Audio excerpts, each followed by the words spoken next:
Hello beautiful bookish people, my name is Hannah and today we're getting sassy about books because we're doing an unhaul. Yep, that's me.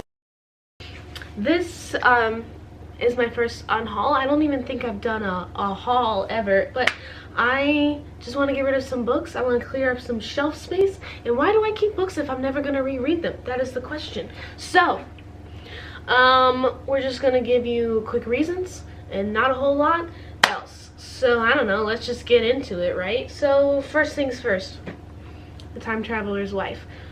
Loved it in high school, never gonna reread it again. So bye. Hyperbole and a Half, which was a really fun read, but I just never reach for it or touch it. So it's gonna leave. Caraval. Here's one of my least favorite tropes. When sisterhood is overlooked for a boy. Oh, did I say that? Yes, I did. The Nest. I'm over middle-aged pretentious people, you know? Mitch Albom, The Magic Strings of Frankie Presto. I love Mitch Albom, but music personified is just not for me. She Walks in Beauty, a poetry collection, which was fun to read, but I don't need it in my life. You know what I mean? Let's leave. I have an idea. Let's leave. She Could Fly, which is a graphic novel that was just okay. That's the thing with graphic novels, is like sometimes they're just okay and you don't want to keep them. We're getting rid of her. Ruth Ware. Never want to read another Ruth Ware in my life. I've read too many and they've always disappointed me. As You Wish, which is the behind the scenes of The Princess Bride. It was fun. It was a cool nonfiction. Never gonna reread it again. So, bye. Do I even need to say anything? We don't need this. We never needed this. I'm ashamed that Harper Lee got this published when she was still alive because that was some shady publishing business, if you ask me. Diary of an Oxygen Thief. That was some dyslexia and it was hard to pronounce for a second. I found this kind of misogynistic, so we're giving it away. I don't want that on myself. We're having no misogyny in 2021. The Vacationers, same thing. Is like I am kind of over pretentious white people, you know? So, goodbye. White as Silence, Red as Song. This is the French Fault in Our Stars, but it just didn't hit right. Wicked. We have read it, but we don't need it because the musical is right there. And the musical is superior, so we don't need the book. An Inevitable Victorian Thing. I don't like this type of fantasy. The type of fantasy that recodes history to make it modern. I always think I'm gonna like it, but then the way this one is done, no bueno. Same thing can be said for My Lady Jane. Just not the historical fiction that I like, you know? We're getting rid of Bloom. Here's the thing with graphic novels. A lot of them are not worth keeping because I know I'm never gonna reread this. I should have just gotten it from the library. Loved the story, but I'm never gonna gravitate towards it ever again. Same with this one and this Snow White graphic novel, The Phantom Twin, and Giant Days. That might be a controversial opinion. People love Giant Days. To me, I was like, this is just okay. I didn't hate it, it's just okay, and I'm not gonna reread it. So there's no harm in giving it away. So, the next book we have Dance of Thieves. This is when I realized maybe YA fantasy isn't for me anymore. And we're getting rid of the Unbecoming of Mara Dyer. This was during my phase of like, I need to research all the books I never got a chance to read when I was in middle school. And then this one I just feel like didn't age that well. So we're getting rid of it. 4. This is the collection that came out when Divergent was really popular. I don't think I need to say anything. It's kind of unnecessary and unneeded, but high school me bought into consumerism and needed it. The next thing I'm getting rid of is Pretty Deadly. It was a cool concept. Here's the thing, I need graphic novels to appeal to me artistically, and I didn't like the art style. And it's sad because I liked the concept. It's just I know myself I will never continue it. Everything. I am keeping The Sun Is Also a Star. I think that's the superior one to Everything. This one's rather tropey and a little bit predictable, and I didn't like the twist at the end and all that stuff. We're getting rid of Crave. I wanted to enjoy this. I was like, ooh, let's get into the paranormal genre, and then it became problematic. And I was like, oh, now I have to put brain cells into this supposedly fan fiction work? Excuse me, goodbye. Wool, which is an unheard of graphic novel that's like a dystopian, and again, it was just okay. A lot of stairs, if I remember correctly. I don't even want to say his name. We're getting rid of him, of course. Meg Cabot, this book was just okay, and that's okay. I just don't want to keep okay books. If I'm never gonna reach for them again, why would I keep them? Same goes for Pride, Prejudice, and Other Flavors and The Rosie Project. Me Before You.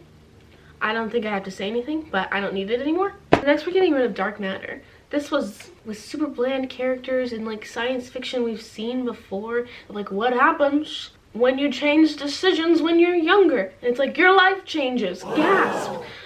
Watch The Family Man instead of reading this book. We're getting rid of some more graphic novels. The Wicked and the Divine. Never gonna continue. The Rat Queens, read this for a video. Never gonna touch it again. And then Moonshine, which was a fun mafia book, but also just not my art style. I have to like the art style. You guys remember the Lizzie Bennet Diaries in that book? I read it. Never gonna touch it again. So bye. Sean Davidson Hutchinson, he got canceled, so don't need him on my shelf anymore. Sullivan Sisters, which I thought was fun. And that's it. This book I got from BookCon and I never read it. This book I kept on my shelf for so long thinking I was gonna reread it, but then I never did and I never reached out for it, so we're not keeping it. Okay. We're getting rid of this one only because it's the children's edition and I want the adult edition. Know It All, which was one of the first nonfiction books I read, and now that I've read other nonfiction books that are better, I don't want to keep this one. Emergency Contact pains me to get rid of because it's so beautiful, but I know if I like tried to reread it, I think it would upset me. TED Talks, just an okay nonfiction book, never gonna read it again. Carrie Hope Fletcher's book. I liked her memoir more than this one, so I'm keeping her memoir, and this is just okay. Bone Season by Samantha Shannon. Had this for so long, and I've kept it for so long because it was one of the only adult books that I had read. But now that we've read other adult books that are better, we don't need it, so bye. I'm getting rid of some contemporary. I was such a contemporary, like Little Ho in high school, but they're not that good, so we don't need to keep them.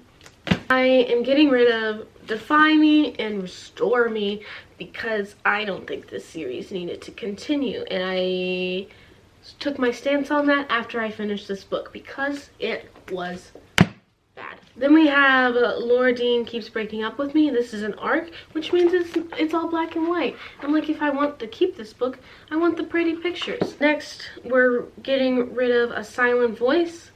This is, again, when I was first getting into manga, I was like, the series is the best. And I was like, let's reanalyze that. Maybe not, Hannah. Maybe your taste could be better. And now it is, so don't worry. One of Us Is Lying. The trope at the end did really bother me, but I predicted it all from the beginning of the setup. So YA thrillers are really hit or miss, and I think this one is a miss. I don't even want to say his name, but we're getting rid of him. Tosh Hart's Tolstoy, which was the first asexual representation I've ever read about. I liked it for that aspect, but only that aspect. I didn't like any other aspect of the story. So I'm not gonna keep it. I Hate Everyone But You, which is by Gabby Dunn and Allison Raskin, who both had like a YouTube channel that I loved, but then I read their book and I was like, this is not good. This friendship is kind of toxic, and then the author got canceled and I'm like, you know what, let's get rid of it. This book is one of the worst thrillers I've ever read. It's misogynistic and nonsensical, so no. I have kept The Wrath of the Dawn for so long because I always thought I was going to reread them, but then I never did. And I never got in a mood. And then now I'm over like a YA phase, or at least I feel like I am. So I want to get rid of them. They're not bad, just never am going to reach for them ever again. Speaking of books I'm never going to reach for ever again, transition. City of Bones. I tried so hard to get into this book, but what really got me was there's one scene in City of Bones where Jace like doesn't know how to call a taxi, and I'm like, you live in New York, how do you not know how to call a taxi? And I was like, that's it, we don't need it. And then, you know, you throw in an incest trope, and I don't think I can handle it. I'm sorry. We have Eliza and Her Monsters, which I think personally is bad mental health representation, but it was one of the only, like the first mental health books that came out, so people loved it. But now, pairing up against the new mental health representation that is better, this one isn't good. There, I said it. We have The Woman in the Window. This author has kind of done some sketchy stuff when it comes to publishing, and then like I just thought this book was okay. Once in Future, which is a super fun ride, I just know I'm never gonna pick up the sequel because I have a confession. Arthurian Legend is not my favorite. It's never been, so I don't know. I read this for book club and that was that. We're getting rid of For Muse of Fire, which was a Henry V retelling set in a fantasy world, and I tabbed it just to complain about it because I was not having a good time. The Siren.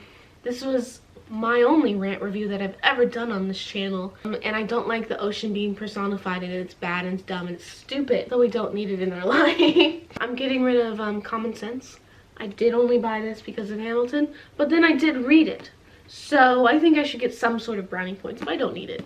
You Are Listening, which is a cool graphic novel by Tilly Walden. I just think it tried to handle too much. There was one storyline consistent throughout the entire thing, and then we threw on another thing, and I was like, ah, this is overwhelming me. But it's beautiful, but I didn't like it, so why are we keeping it? We don't. The Timekeeper by Mitch Albom. This is Father Time. Oop. Phone call. I think Mitch Albom is a great author if you're looking to transfer from YA to adult, but now stacked against the other adult books I've read, it's not as good as it could be. Now we're getting rid of Neil Shusterman. I don't remember anything that happened in this series, so why do we keep it?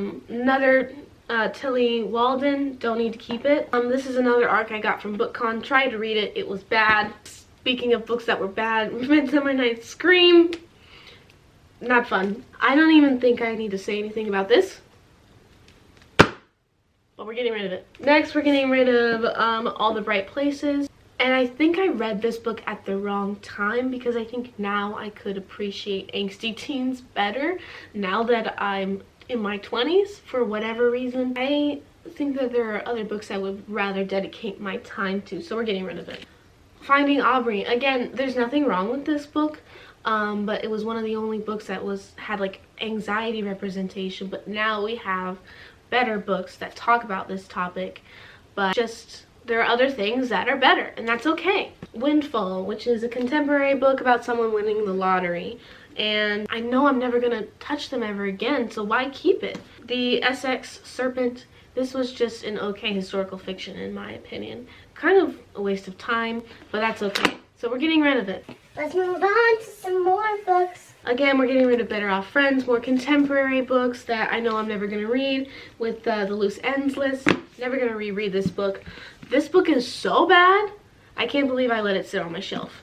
Same with this one. I was like, here's the thing I don't like when contemporary books do, is when they pull in slang and aspects of fandom culture, because 99% of the time they don't get it right. Pride and Prejudice, just a book I've outgrown and we don't need to keep. When Dimple Met Rishi, here's the thing, I think I went into this book with false expectations because I thought it was going to be about a coder camp, and it's really just a romance, but because of my own false expectations that I put on this book, I didn't enjoy it. But that might be a me problem. This book is so bad, I can't even, like, relate to you. I like fully stopped reading this book when someone died from an iceberg, and I was like,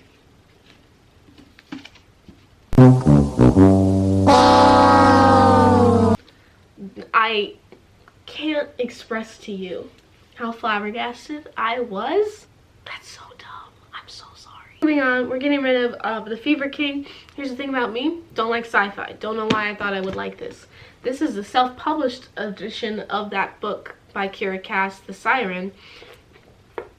Don't need that. Night John, read it for a video. Did not like it. Then we're getting rid of Steelheart and Firefight. One of my good friends is a Brandon Sanderson stan. I don't think these are good Brandon Sanderson's books, so I trust her opinion. Is a book called 500 Words or Less. It's a book in verse, and it was bad. Like, read Jason Reynolds and Elizabeth Acevedo. Don't read this one. Weird Things Customers Say in My Bookstore, which is a book by Jen Campbell. Super cute.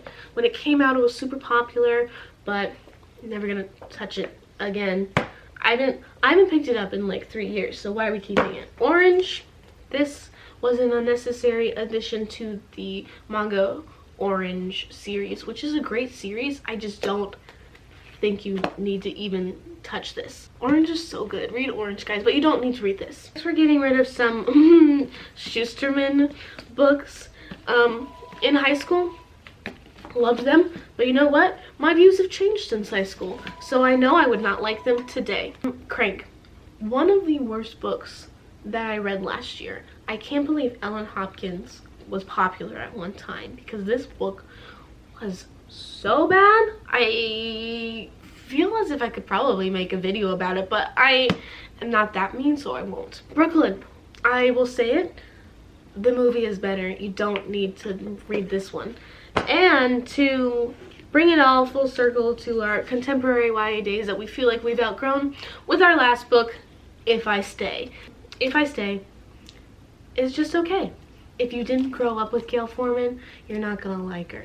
So that's that on that. Wow, I can't believe we've done it. This is honestly super exciting to me. This is the first and probably only book Unhaul I'll do. But thank you for watching. I hope you enjoyed it. I hope I didn't hurt your feelings too much. It was all in good fun. Books are subjective. We all have different tastes. We all have different things we enjoy about literature. So if I'm getting rid of your book, it is not a reflection on you. No, sir. We are all unique individuals, and that's what I love about humanity. Not to be cheesy, but thank you for watching. I hope you enjoyed it, and I will see you next time. Keep reading and all that jazz.